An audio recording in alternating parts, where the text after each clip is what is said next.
The world was on a path through existence, and at the end of that path was destruction, and at the heart of that destruction was the cycle of life and death. I was here to stop it. If I didn't, it would be the end of the world. And so, out of desperation, I created the Construct, a prison which mirrored a small portion of my world and spanned alternate dimensional versions of it. I then captured a god, the entity which is the cycle of life and death, before proceeding to separate it into two halves, creating from it two lesser gods, the Long Quiet, embodying constancy, creation, and life, and the Shifting Mound, embodying change, destruction, and death. Much as light cannot exist without darkness, one could not exist alone, and so I left a fragment of each of them within the other. The process not only weakened them both, but also robbed them of the memory of their true form and purpose, setting the stage for me to guide the Quiet along the path to destroy the Mound, which would leave the world in a safe, protected, blissful stasis, devoid of the destructive changes that result in death for all time. With the issue now isolated to the Mound, only one problem remained: the Mound's transformative nature itself, which causes it to change into anything that a living creature with knowledge of its existence perceives it to be. Therefore, my knowledge of the Mound's true form as the invincible god of death would cause it to become exactly that, rendering it unkillable by any means, even using the Quiet's power. The only solution, then, was to take my own life after creating an artificial copy of myself, an unliving echo whose perception would not affect the Mound, and placing it within the Construct to guide the Quiet in my stead. A bitter irony, that I would not live to experience the fruits of my labor firsthand, but alas, such weighted matters must be accompanied by a weighted price. I, as my echo, would communicate with the Quiet at a predetermined starting location within the Construct, and with as little explanation as possible, to avoid providing the Quiet with knowledge that would render the Mound indestructible, lead the former to kill the latter. The Construct's multidimensional capability would serve as a failsafe should the worst occur. In the event that the Quiet was killed, leading to that world's destruction, both the Quiet and the Mound would be transported to another Construct in an alternate dimension and revived, where the loop would begin anew, overseen by that dimension's alternate version of my echo, and repeating until the Mound was killed. As an unfortunate side effect of this contingency, however, the Quiet would gain knowledge and perception of the Mound from each encounter, empowering both the Mound and the portion of it within the Quiet. Needless to say, I would endeavor to do my utmost to ensure that the Quiet killed the Mound on the first attempt, avoiding these dreadful complications that failure would bring.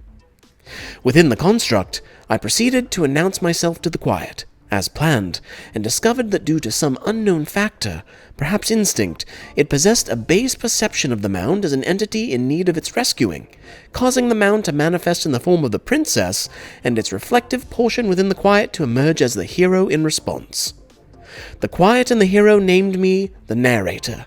a fitting title, as my role was to faithfully describe as many details as I deemed possible of their surroundings and situation in order to guide them to their goal. And so, I instructed them to proceed through the path in the woods to slay the Princess, imprisoned within the basement of a cabin in the forest, where I left a weapon, the pristine blade dagger, telling them only that she will end the world if she escapes. What ensued from that point was a mind-bogglingly multitudinous variation of decisions and pathways through many dimensions, some where they followed my instructions, some where they attempted to save the Princess, and even some where they refused to enter the cabin altogether. Each return to the start of the loop within a new dimension meant that the Princess had taken on a new, more powerful form from an encounter, the most notable being the Adversary, the Apotheosis, the Beast, the Damsel, the Den, the Eye of the Needle, the Fury, the Burned Grey, the Drowned Grey, the Moment of Clarity, the Nightmare, the Prisoner, the Razor, the Spectre, the Stranger, the Thorn, the Tower, the Wild, the Witch, or the Wraith. In response, the reflective portion of the Mound within the Quiet also took on various additional forms besides the hero after each encounter, though totaling far less in number than the Mound due to possessing only a fragment of its power. Instead of wholly transforming the Quiet, these forms manifested only as fractured personalities within it, each voice granted very limited control over the Quiet's actions. The Broken, The cheated, the cold, the contrarian, the hunted, the opportunist, the paranoid, the skeptic, the smitten, and the stubborn. In the dimensions where the Quiet successfully slayed the princess as I directed, it left the basement and opened the cabin door to discover the outside world within the construct had vanished,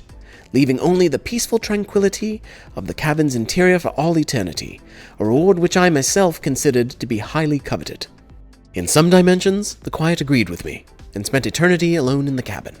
while the rest of that dimension's world also remained in peaceful stasis, free from the mound's death and destruction for all time, just as I had intended. In other dimensions, however,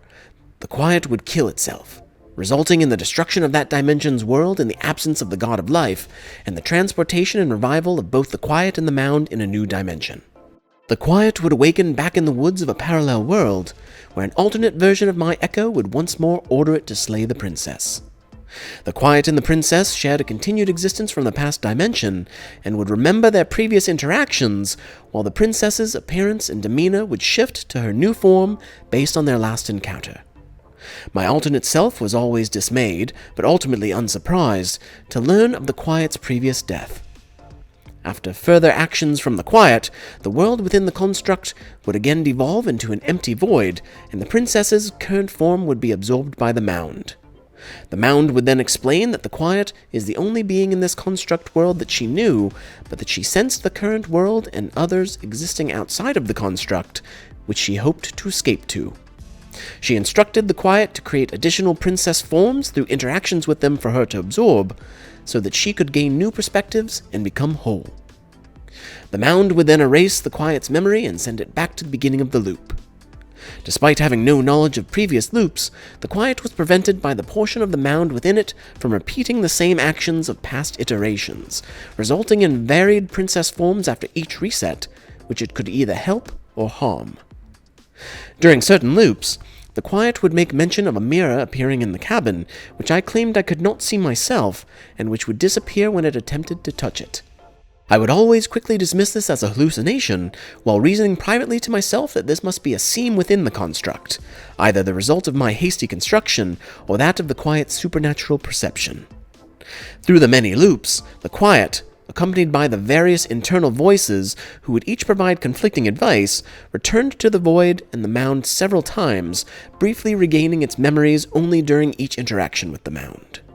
After the Quiet brought the mound several princess forms, it encountered the mirror again and saw the form of my Echo within it, a bird-like humanoid, and I finally explained the full truth of everything while I still could, before the mirror shattered into pieces, destroying the last of me with it. I told the Quiet of my true nature as a copy of a once-alive, mortal man who created the construct and imprisoned a captured god within it, and of its true nature as the Long Quiet, half of that god who is, in fact, also the entire empty void of nothingness that the construct has been devolving into at the end of each loop. I explained that the princess is the mound, which is the other half of that god, of her fluid nature which prevented me from telling it all of this sooner, and that killing her would allow the world's inhabitants to live forever by removing the force of change from existence, at the minuscule cost of preventing new life and growth. I then pleaded with the Quiet, one final time, to slay the princess and bring about my vision for a better world, as the shattered pieces of the mirror which held my Echo crumbled into nothing. The mound, having now absorbed countless princess forms, then awakened as a goddess, who appeared before the Quiet and declared her intentions to resume her original role in existence by repeatedly destroying worlds and recreating them, together with the Quiet, the pair eternally reigning over each world as the gods they are. However, even in her empowered state, the mound could still be destroyed by locating and attacking her heart, manifested as the princess, a mortal being, within the cabin basement inside her. Here again, a divergence of pathways occurred. In one dimension, the Quiet accepted the end of the world and watched the birth of a new one alongside the mound. In another, the Quiet destroyed the princess' heart, permanently killing the mound to preserve the current world.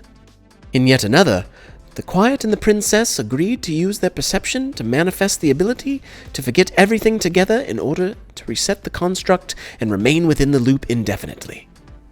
And in yet another still, the two mutually rejected godhood and left the cabin together to face an uncertain future as lovers. And so here I remain, alone at the end of all things, a witness to these innumerable pathways, the final echo of the final crumbling piece, of the final shattered mirror and broken man, recounting to myself the events that led me to this point. I have always remained steadfast in my determination, never faltering or wavering for even a single moment, but at this point, even I must wonder, what if I had